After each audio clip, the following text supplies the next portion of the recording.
Tu t'ennuies aux discussions du coin café? Peut-être que tu rêves d'échanges qui seraient plus authentiques. Cela te déprime de voir tant de talents qui ne s'expriment pas. Tu rêves d'un monde où chacun ose être lui-même et déployer son élan de vie.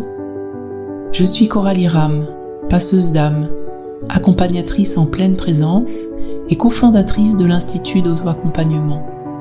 Dans ce podcast, je t'invite à te laisser toucher par l'intimité d'expériences de vie qui se dévoilent. Témoignages poignants de personnes qui ont passé des caps et qui peut-être t'inciteront toi aussi à te laisser glisser dans le flot de l'expérience pour te découvrir et t'honorer toujours plus chaque jour. Alors tu es prête? Tu es prêt à te laisser toucher? Allons-y. Bonjour Marie-Christine, je suis heureuse de prendre ce petit temps entre nous, là, toutes les deux, pour partager des expériences. Alors, moi, j'avais envie de t'interviewer parce qu'on a eu, il y a quelque temps déjà, un échange toutes les deux qui m'a touchée. Donc, tu chemines au sein de l'Institut pour intégrer cette posture de pleine présence et le focusing. Et en même temps, tu évolues dans le monde de la justice aujourd'hui, professionnellement. Et voilà, j'ai vraiment pu ressentir comme en toi vraiment ce besoin de justesse par rapport à ce que tu apportes au monde et du coup comme un peu une insatisfaction ou une souffrance du décalage entre ce que tu pouvais déployer professionnellement et en même temps cette subtilité qui est en toi, cette conscience de notre humanité et c'est vraiment là-dessus que j'aimerais qu'on puisse avoir un petit échange, si tu es d'accord. Alors, je sais pas, peut-être tu pourrais... J'ai entendu que dans ta vie, il y a eu... tu m'as parlé d'une succession d'échecs sentimentaux, d'un divorce. Ça a été le point de départ d'un cheminement plus intérieur et de changement aussi professionnel. Et tu as fait aussi 2 burn-out. Alors, j'avais envie un peu que tu me parles de cette expérience et de vraiment ce qui t'a le plus touché, le plus marqué. Qu'est-ce que tu as envie de partager là maintenant? Oui, je dirais que j'ai une vie professionnelle très très riche et mais à un moment il y a eu un décalage entre vraiment mes besoins profonds intérieurs et ce que je pouvais vivre dans mon métier. Du coup, une première fois, j'ai fait une réorientation professionnelle vers un secteur un métier qui me paraissait plus correspondre à mes valeurs profondes, ce qui paraissait tout à fait cohérent. Mais bon, ce nouveau métier m'a demandé une adaptation quand même très très forte où j'ai en même temps trouvé des satisfactions effectivement profondes. Et puis à un moment, j'ai fait un autre burn-out. Et là, ça m'a aussi beaucoup interrogée, alors que je pensais avoir trouvé là, le milieu professionnel qui correspondait à mes valeurs. Pourquoi une telle chose m'arrive? Et j'ai réalisé qu'en fait, il y avait quand même encore un grand écart entre ce que ce métier me permettait de vivre et ce que j'avais vraiment en profondeur en moi. C'est-à-dire que je pensais pouvoir l'exercer dans certaines conditions, d'une certaine façon et en plein respect de moi-même. Et je pense que ce burn-out-là, ça a déjà été que je me suis pas respectée moi-même. Je pense que je suis allée beaucoup trop loin au-delà de mes déjà de mes possibilités physiques. Parce que c'est un métier qui demande vraiment un très fort engagement avec un lourd travail et je pense qu'il y a eu un moment où je ne me suis plus non plus respectée dans mes possibilités. Ouais, j'entends comme c'est vraiment ce qui me touche dans ce que tu dis, c'est cette conscience de ce que tu souhaites, comme cette conscience, tu parles beaucoup de tes valeurs et de ce qui est juste pour toi, et en même temps comme une impossibilité à le voir éclore dans ton métier ou dans ce que tu offres au monde, et comme si c'était ce décalage qui t'avait fait vivre ce burn-out, en fait, comme cet élan puissant d'apporter quelque chose et comme une impossibilité et de chercher des pistes pour le mettre en place. Oui, c'est tout à fait juste. Et en fait, pour moi, de découvrir le focusing, ça a vraiment été un apport considérable parce que là, j'ai vraiment vu comment je pouvais moi-même évoluer pour devenir peut-être encore plus créative, enfin un peu avoir une expansion, une modification pour pouvoir à un moment plus apporter, contribuer d'une façon qui me corresponde vraiment. Ouais, parce que du coup, concrètement, quand tu as fait ce deuxième burn-out, qu'est-ce que ça t'a fait vivre, enfin, dans ta vie, concrètement, qu'est-ce que t'as ressenti, qu'est-ce que tu t'es dit de toi, qu'est-ce qui s'est passé à ce moment-là? Ça a été encore une grosse remise en cause. Je me suis dit, bon, il y a quelque chose qui a pas fonctionné. Il faut un peu que je comprenne. Alors ce deuxième burn-out a vraiment été très puissant. Et en fait, j'ai fait la rencontre d'une naturopathe qui travaillait d'une façon très personnelle, en fait, très créative, qui avait plein, je dirais, d'outils dans sa boîte. Et elle est vraiment venue me chercher au fond du trou, parce que j'avais vraiment l'impression d'être au fond du trou. Et autant auparavant j'avais pu faire des analyses plutôt de type psychanalytique, autant là on est parti sur quelque chose d'encore plus vaste, quoi. On est allé chercher dans la psychogénéalogie, elle avait aussi utilisé la langue des oiseaux, la psychogénéalogie, la kinésiologie. Donc c'est vraiment, elle avait quelque chose elle est vraiment venue me chercher au fond de mon trou, quoi, avec tout ça. Et ça vraiment, bon, après j'ai vraiment remonté en comprenant beaucoup de choses, et là en intégrant pas mal de choses, on a surtout travaillé au final ce que je pouvais porter de ma lignée, ça. Donc ça a été très fort et très puissant. Ouais, comme si t'as comme des loyautés à ta lignée, en fait, te laisser dans une certaine cadre de conscience, et que comme si ça avait ouvert, en fait, j'ai entendu plusieurs fois le mot créativité, hein, comme si il y avait comme des champs entiers qui s'étaient ouverts à toi suite à ce burn-out. Tu dis j'étais au fond du trou, hein, comme s'il y avait plus d'énergie, plus de ressources. Voilà, comme d'avoir vécu comme écartelé entre son alignement intérieur et puis ce qu'on est dans la vie. Il y a un moment où le corps nous arrête. Et du coup, tu parlais que le focusing, du coup, t'avais amené des éclairages particuliers. À quel moment c'est arrivé là par rapport à ton burn-out? Comment est-ce que c'est arrivé comme de plus? Ouais. Pas mal d'années après, mais bon, j'ai continué en développement personnel avec une autre thérapie après avoir travaillé avec cette naturopathe. Et bon, un ami à un moment m'a parlé du sommet de la conscience. J'ai découvert l'intervention de Pascal Astier au sommet de la conscience. Et là, vraiment, j'ai eu quelque chose qui m'a dit, ouais, ça c'est pour moi. Et donc, et cette intuition, elle s'est vraiment révélée et vraiment tout à fait exacte dès le début du parcours et je parlais d'auto-accompagnement en pleine conscience, parce que le premier apport vraiment considérable, c'est que j'avais l'impression à un moment donné dans le travail que je faisais, que le thérapeute ou prenait une place qui n'était plus juste pour moi en qualité de sachant, en qualité de ouais, c'est ça, vraiment de sachant. Et l'auto-accompagnement, enfin, ce terme-là, pour moi déjà, c'est extrêmement positif, parce que c'était moi qui prenais vraiment en main les choses avec une aide, mais il y avait un processus qui permettait l'autonomie. Ouais. Et donc de pouvoir continuer mon chemin, j'allais dire en compagnie, mais aussi en autonomie, ça c'est quelque chose qui a été vraiment très libérateur pour moi.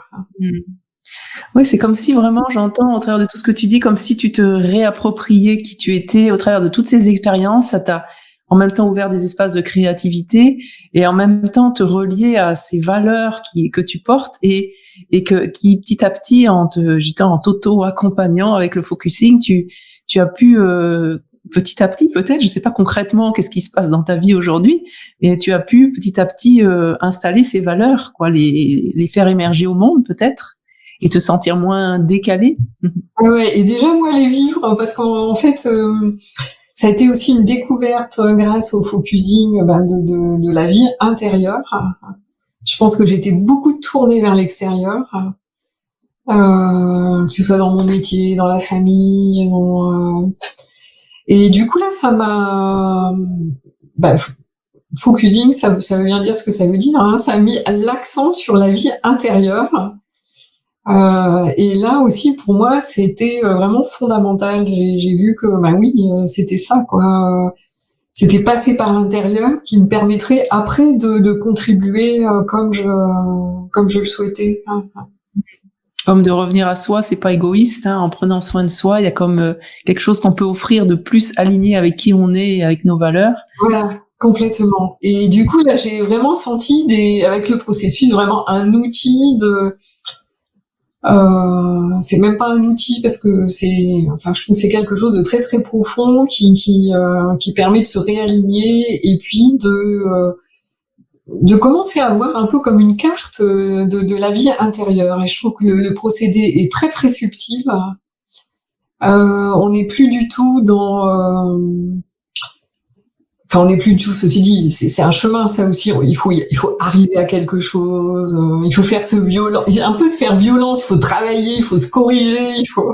J'étais quand même beaucoup là-dedans. Et le processus, au contraire, il offre quelque chose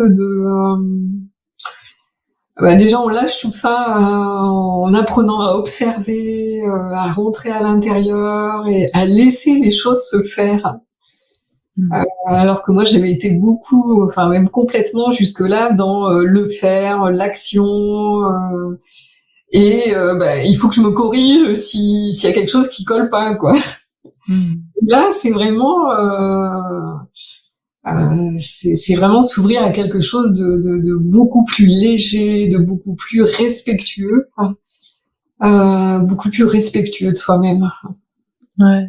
Je ressens quand tu parles, je ressens de la douceur, il y a quelque chose je sais pas qu'est-ce que tu sens quand tu te relis à ça, parce que je vois que, voilà, les personnes qui voient pas ton visage, mais moi je vois ton visage qui s'éclaire et, comment est-ce que tu te sens? Le processus permet vraiment, je dirais deux choses vraiment, c'est l'espace et la douceur.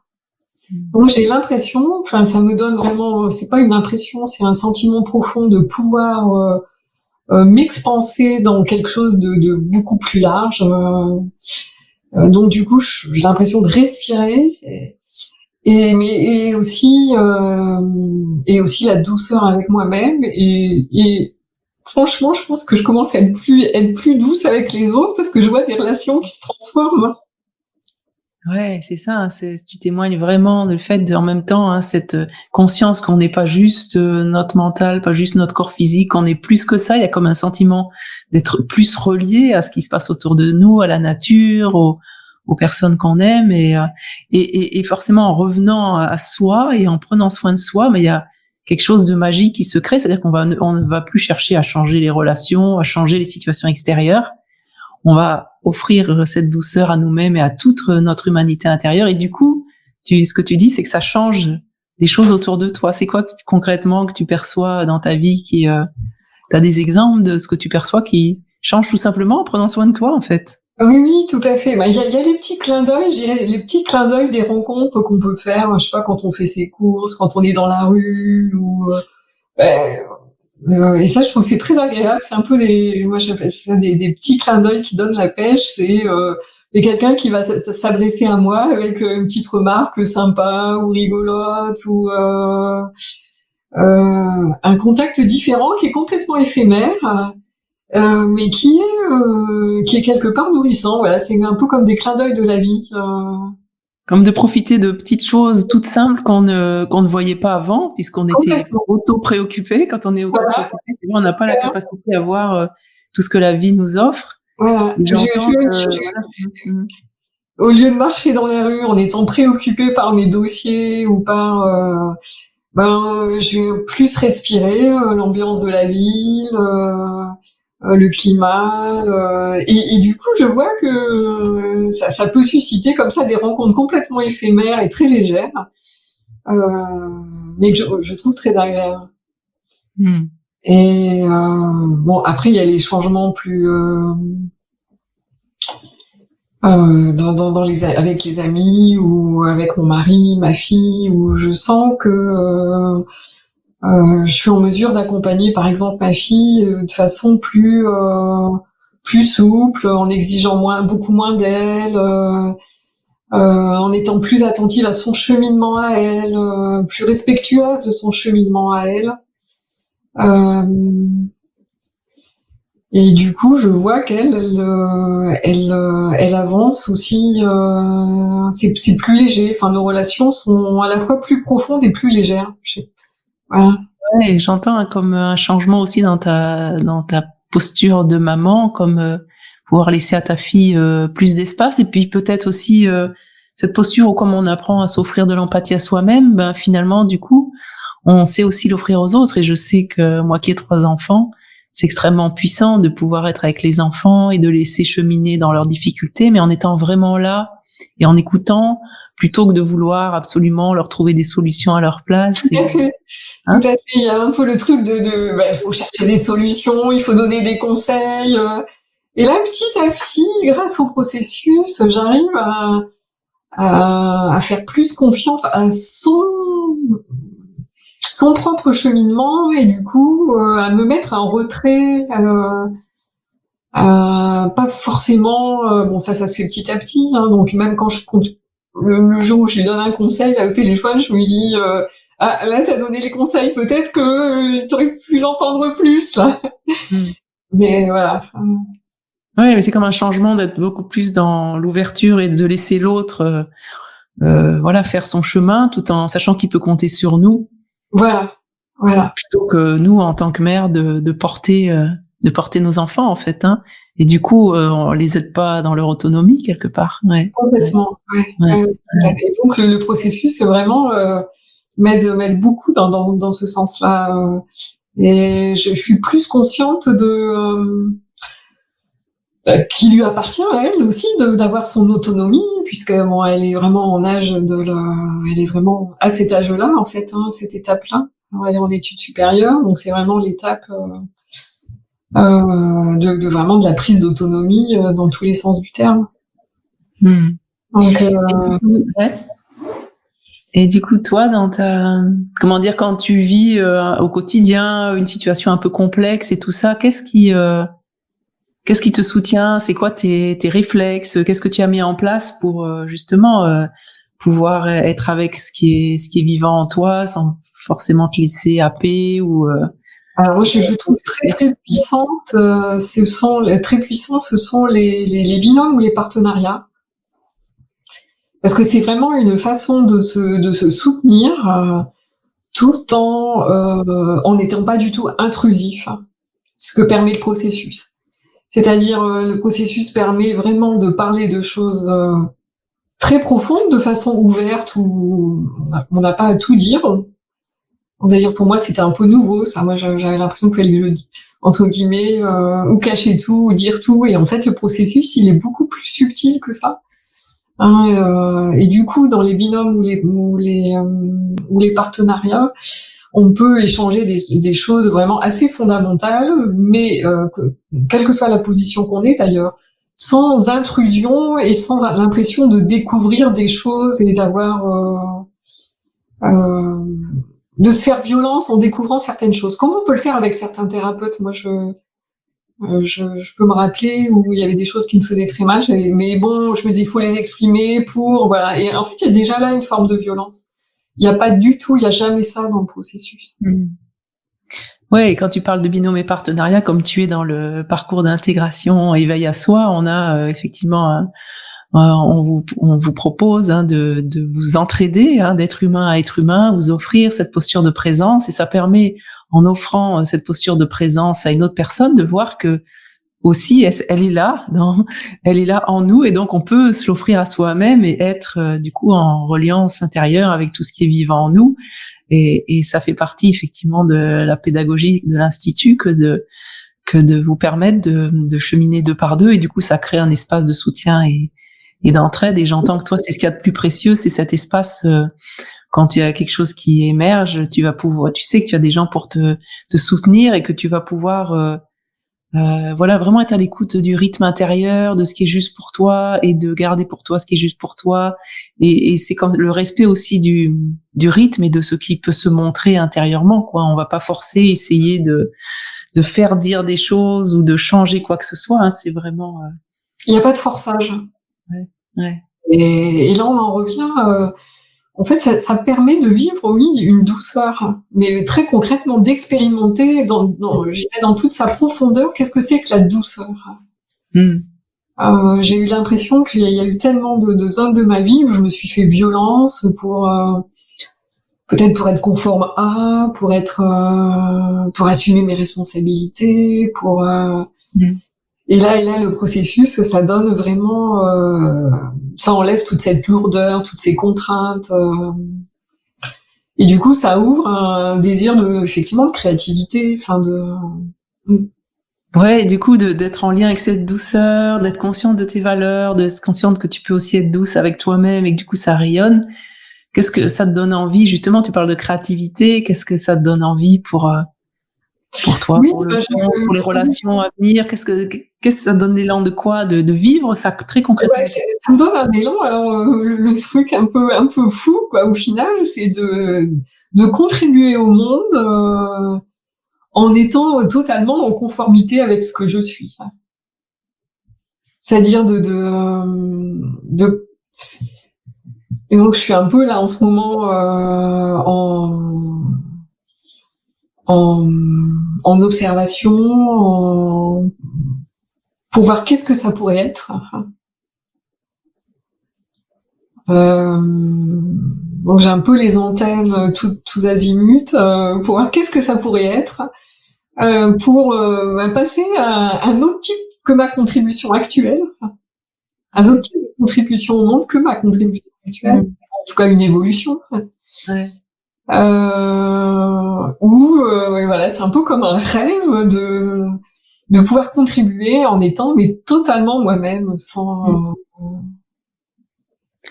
Ouais, j'entends vraiment cet élan. C'est comme si tous ces épreuves, quelque part, là, tu parlais d'échecs sentimentaux, de burn-out, et puis tout ce que tu as cheminé, comme si ça t'amenait vraiment, là, aujourd'hui, dans cette période où, effectivement, la vie nous pousse en ce moment à être vraiment authentique avec nous-mêmes et à nous déployer le meilleur de nous-mêmes. Et c'est comme si toi, tu étais exactement à cet endroit-là, où tu prends conscience, tu es capable de cette créativité, de cette douceur, et comment est-ce que tu peux, transmettre ça au monde, et d'être dans cette écoute de la meilleure manière de pouvoir faire passer ce message et de l'offrir au monde, en fait. Ouais, c'est complètement ça, oui, voilà, c'est vraiment là où je suis maintenant, oui. Et je m'aperçois que j'ai des projets, il y a un projet qui est un peu fou, mais que c'est pas plus tard que dimanche dernier. En fait, c'est une amie qui se sent assez en phase avec ça, qui m'a fait rencontrer quelqu'un d'autre avec qui elle pressentait qu'il pouvait y avoir. Et bon, voilà. Alors, je sais pas du tout jusqu'où ça va aller. Mais bon, voilà. Enfin, je sens que c'est parti, quoi, en tout cas. Voilà, c'est parti. Ouais, en tous les cas, c'est touchant. J'entends comme quelque chose qui démarre, qui est en lien avec ça, comme si t'étais vraiment... Tout ça t'avait fait connecter à ton élan de vie, à ta puissance intérieure, et que tiens, la vie t'amène des expériences qui vont te permettre peut-être de faire un pas de plus, de vérifier, etc. Je sais pas, tu peux nous dire comment tu te sens quand tu es en lien avec cet élan là qui est là, et puis tiens, il y a des prémices de quelque chose qui se met en place. Qu'est-ce que ça te fait vivre intérieurement? Une grande joie. C'est vraiment de la joie. Une joie profonde. C'est pas. Alors il y a sûrement des choses qu'il va falloir abandonner, peut-être des grands changements, des lieux de vie, ou je sais pas. Mais donc il y a les moments où ça me fait peur, ça m'effraie, et puis il y a les moments où vraiment il y a deux parties en moi. Il y a la partie qui est très impatiente et qui voudrait déjà y être, Et puis il y a l'autre qui dit bon, les choses vont se construire petit à petit. Et ça m'amène aussi à une confiance plus grande. Je pense que jusqu'à présent, j'étais aux manettes, pour dire du véhicule, quoi. J'étais aux manettes du véhicule, et là maintenant, c'est comme si que j'ai plus besoin de tenir le volant comme auparavant. Enfin, je sais pas si je suis très claire. Ouais, je comprends bien. Hein. Effectivement, c'est comme si en fait, et c'est pareil pour moi, hein, jusqu'à toute une période de vie, on est comme dans le contrôle en fait. Quand tu dis aux manettes, c'est-à-dire que on doit faire comme ça, on doit gérer ça. Et puis il y a comme petit à petit, quand on s'installe dans cette posture de pleine présence, alors on fait des allers-retours, c'est pas parfait, mais on prend conscience que quelque part la vie est là et qu'elle nous porte. Et que quand on prend pas le temps de ressentir ça, on est en permanence en train de lutter contre ce qui est. Et petit à petit, en s'offrant cette douceur et cette empathie pour tout ce qui est en nous, comme tu disais, hein, c'est normal aussi dans ces passages d'avoir des parts de nous qui ont peur, qui sont impatientes, que ça change, etc. Mais en même temps, de s'installer dans cette douceur de bruissement de la vie en nous, de cet élan qui est quelque chose de doux qui se déploie. En étant bras dessus avec nos peurs, nos sentiments d'imposture, ces parts de nous qui voudraient que ça change plus vite, et c'est comme ça que petit à petit s'installe dans notre vie des choses qui sont de plus en plus alignées avec notre élan profond, notre raison d'être en fait. Et c'est effectivement, et du coup c'est une forme de lâcher prise et de confiance, et du coup s'installe aussi cette confiance intérieure peut-être, je sais pas si tu le Oui, il y a quelque chose de plus. Il y a comme un peu des petits renvois de la vie qui montrent que oui, on peut faire confiance. Je veux dire, on se lâche. Enfin, peut-être que j'étais tellement dans le contrôle que je suis pas du tout du genre à me lâcher comme ça d'un coup. Et je pense là, la vie, elle me fait des petits cadeaux en envoyant des petits signes que oui, voilà. Et du coup, un peu de confiance, un peu plus de confiance, et voilà. Ouais, c'est comme si elle te disait, allez, tu peux te faire confiance, regarde, je t'envoie des expériences qui te permettent de vérifier, parce que, voilà, je crois qu'il n'y a rien de tel qu'une expérience pour vérifier une idée, expérimenter, essayer, voir, ajuster, etc. Et comme si elle t'envoyait ça, elle te faisait des clins d'œil pour te dire, vas-y, tu peux continuer. Ouais. Tout à fait, oui. Et du coup, il y a un sentiment, c'est pas un bien-être superficiel, je parlais de joie, je parlais qu'est-ce que tu pourrais le décrire comment, là, cette joie? C'est pas superficiel, et du coup, c'est comment?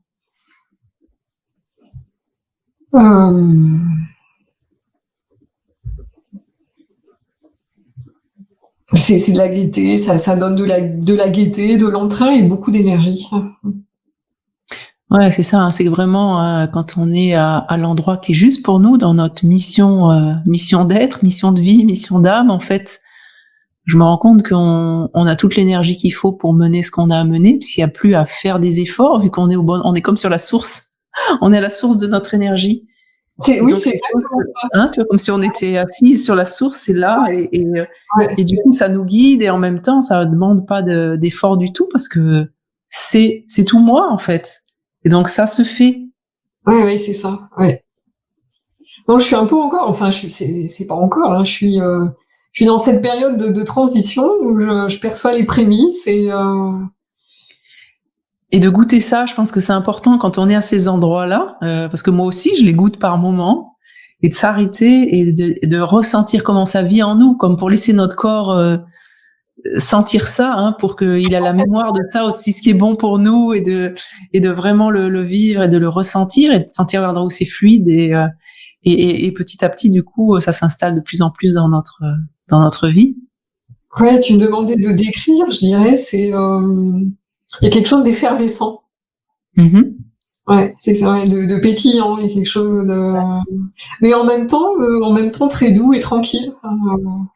C'est ça, hein, l'élan de vie, on peut croire que c'est un truc explosif, un feu d'artifice, une montée de Kundalini, enfin je sais quoi. Non, en fait, c'est un truc extrême, comme tu le décris, quoi. C'est un petit frémissement, c'est un pétillement, c'est effervescent, c'est très doux, c'est juste, voilà, on se laisse porter. J'ai fait du yoga pendant plusieurs années. Effectivement, la montée de la Kundalini avec dans une école traditionnelle. Donc ça, c'était quelque chose qui était un peu fascinant, un peu. Mais là, je trouve quelque chose qui correspond beaucoup plus à mon énergie, quelque chose de beaucoup plus doux, beaucoup plus Ouais, c'est ça. calme, léger. Ouais, c'est ça, douceur, légèreté, subtilité. Complètement. Et c'est ce que j'aime beaucoup dans les cours de focusing et les expériences qui s'en suivent, c'est la subtilité, c'est-à-dire que je découvre ah oui, j'avais pas pensé à ça quand je prépare mon cours et ah mais oui, mais ça je le pressentais, mais là c'est écrit dans le cours et du coup c'est comme si qu'il y avait des nouvelles zones à explorer, des subtilités nouvelles, Ouais, ça parle de notre subtilité intérieure. On n'a tellement pas conscience de toute cette vie, de la subtilité de ce qui se passe en nous, des différentes expériences qu'ont vécues les parts de nous et qui ont simplement besoin d'être entendues. Mais ça parle de ça. Hein. En tant qu'être humain, on est tous tellement spécifiques et subtils et c'est de se connecter à ça. Et du coup, quand on s'y connecte, eh ben, on a la capacité du coup de créer toute cette subtilité aussi à l'extérieur. Quand on est relié à ça. Oui, après, oui, tout à fait. Une fois qu'on est relié à ça. Ouais. Et je trouve que les courses sont toujours une belle découverte parce que il y a toujours quelque chose de nouveau. Il y a toujours une ouverture encore plus grande et c'est un peu comme si qu'il y avait une carte de la vie intérieure là qui se déployait et qui n'a pas de fin quoi, au final. Ouais, dans cette conscience que l'infini, il est en même temps à l'extérieur, mais aussi il est en nous, puisque dans nos cellules, il y a la mémoire de toute l'humanité. Hein. Donc, effectivement, c'est une carte, j'aime bien cette image, c'est une carte qui se déploie, carte intérieure, qui se déploie à l'infini. Et puis sans dichotomie, puisque le processus est englobant. Donc, il n'y a pas à se battre contre ci ou ça, il n'y a pas quelque chose qui m'avait vraiment bien fait rentrer au tout début, c'est je suis plus grande que tout ce qui me dérange. Et ça m'arrive parfois encore maintenant d'avoir cette phrase là quand il y a quelque chose qui va m'irriter ou qui je me dis attends voilà prends un peu fais un pas en arrière et est-ce que tu es pas plus grande là que que ça qui te dérange. Ouais, c'est comme cette conscience de notre soi en présent, cette conscience que effectivement on est là présent à tous les rôles qu'on joue dans notre vie, à notre identité, etc. Et ça, ça soutient notre expérience en tous les cas. Oui, complètement. Et du coup, si voilà, pour terminer, si tu avais, je sais pas, une pépite, une lumière que tu as envie de partager aux gens qui nous écoutent, qu'est-ce que tu as envie de faire passer comme message pour les soutenir dans leur cheminement? Je dirais, moi, qui suis plutôt, qui a été complètement dans le mental, assez intellectuel, c'est la simplicité. Le mental, je réalise qu'il est très utile, mais il faut qui consente à se taire, ça fait beaucoup de bien. Et du coup, quand il consent à se taire, il y a une simplicité qui est très ressourçante. Ouais, j'entends. En tous les cas, du coup, au travers aussi des exemples que tu as donnés, que le message que tu veux faire passer, c'est comme d'oser ou de faire l'expérience régulièrement de simplicité, ce qui permet de justement revenir à des choses simples et de plus se faire entraîner ou être identifié à son mental qui peut en même temps est soutenant, mais en même temps peut complexifier notre vie. Et c'est vraiment s'autoriser à des choses simples dans la vie qui nous relient à ça en nous, en fait. Et du coup, il y a des petits actes de la vie de tous les jours qui prennent une autre couleur, qui prennent une autre ou un autre goût. Enfin voilà. Ouais, et du coup, à travers la simplicité, ça permet de goûter la vie, effectivement, sous des facettes qu'on n'avait pas n'avais pas imaginé. Donc, merci pour ta préconisation de revenir à des choses simples dans ce monde tellement complexe. C'est une belle proposition en tous les cas. Merci beaucoup Marie-Christine pour tous ces partages. Merci Coralie. Je te remercie. À très bientôt. À bientôt.